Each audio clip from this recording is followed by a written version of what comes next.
बिस्मिल्लाहिर्रहमानिर्रहीम, अस्सलाम वालेकुम। अच्छा व्यूअर्स, पिछली वीडियो में जब मैंने स्टॉक फ्लावर लगाए थे तो तब मैंने ये कुछ गेव प्लांट के सेंचुरी प्लांट के कुछ छोटे छोटे प्लांट निकाले थे क्योंकि क्यारी मैंने खाली करनी थी।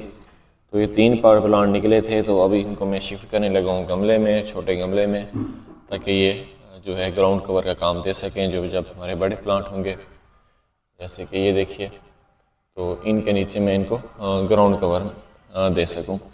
तो अभी इसको गमले में किस तरह शिफ्ट करना है, कौन सी हमें एहतियात करनी है, बातें करते हैं। ये मेरे पास 2 छोटे गमले हैं, एक बड़ा गमला है। बड़े गमले हमारा ये पौधा आ जाएगा और बाकी 2 जो छोटे प्लांट हैं उनके लिए छोटे गमले लेकर आए हूँ। मिट्टी मेरे पास भाल मिट्टी है, जो आम ज़मीन वाली मिट्टी है दूसरी, और कुछ इसमें मैंने ऑर्गेनिक मैटर मीन के कंपोस्ट वगैरह भी मिक्स किया है। 3 से 3 किस्म की मिट्टी है। तो ये कैक्टस वाले पौधे होते हैं, इनको ज़्यादा खादों की ज़रूरत नहीं होती, सिर्फ आपने इसके पानी का ध्यान रखना होता है, टाइम पर पानी देना होता है, सर्दी और बहुत ज़्यादा गर्मी से बचाना होता है कि बिल्कुल एक्टिव रह जाते हैं। सर्दी से मुराद बहुत ज़्यादा सर्दी से। तो अभी हम इनको लगाने लगे हैं। गमला आप देख लें, छोटा सा सुराख रखना है आपने तमाम गमलों में, ताकि अगर ज़्यादा पानी लग जाए तो ये नीचे चला जाए, हमारे पौधे की जड़ों का मसला न बने। अब थोड़ी सी मिट्टी डाल ली है मैंने अपने इस गमले में, ये देख सकते हैं आप लोग। अब इसमें मेरा ये पौधा आ जाएगा। कोशिश करनी है आपने कि जो पौधा होना चाहिए, आपने लगना चाहिए, वो बिल्कुल स्ट्रेट लगना चाहिए, सीधा होना चाहिए पौधा।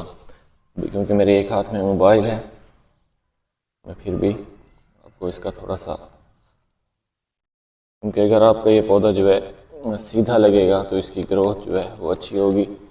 चारों तरफ से जो आपका पौधा है वो बिल्कुल एक जैसा होगा। अगर ये टेढ़ा लग गया तो फिर जिस साइड से इसको सूरज की रोशनी ज़्यादा मिलेगी उस साइड पे इसकी ग्रोथ शुरू हो जाएगी, और दूसरी तरफ जो है उसके जो पत्तियाँ बिल्कुल कमज़ोर से रह जाएंगे। तो आपने इसको एक तो गमले के बिल्कुल दरमियान में लगाना है। ये देखिए, इसमें मैंने लगा दिया माशाल्लाह। ये हमारा जो पौधा है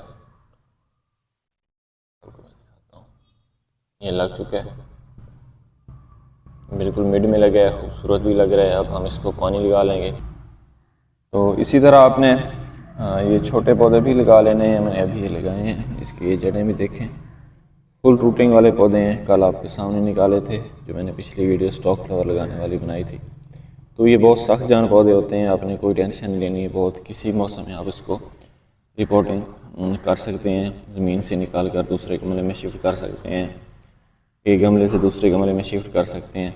तो ये बिल्कुल हरे भरे रहते हैं। जस्ट आपने इसकी चंद एक चीज़ें जो मैंने पहले बताई हैं ख्याल करना होता है।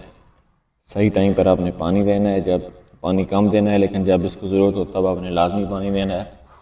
बहुत ज़्यादा अगर धूप हो तो फिर कोशिश करें गर्मियों में, जब ये जुलाई अगस्त का महीना आता है, जून जुलाई का, तब आपने इसको थोड़ा सा पानी का ज़्यादा ख्याल करना है, ताकि इसको ऊपर जो गर्मी है कम अटैक करे, गर्मी से बचाना है। और अगर बहुत ज़्यादा माइनस में टेम्परेचर चला जाता है तो फिर आपने इनकी केयर करनी है। दूसरा, जब आपने जिस टाइम भी इसको लगाना है, देखिए बिल्कुल सीधा लगाना है, स्ट्रेट लगाना है, गमले के मिड में लगाना है, ताकि हर तरफ से जो है इसके ऊपर सूरज की रोशनी पड़े और इसकी प्रॉपर ग्रोथ हो। तो अगर इस वीडियो से रिलेटेड आपका कोई भी सवाल है तो लाजमी शेयर कीजिएगा। इंशाल्लाह मुलाकात होती है बहुत जल्द एक नई वीडियो के साथ, एक नए टॉपिक के साथ। तब तक के लिए इजाज़त दीजिए। अल्लाह हाफ़िज़।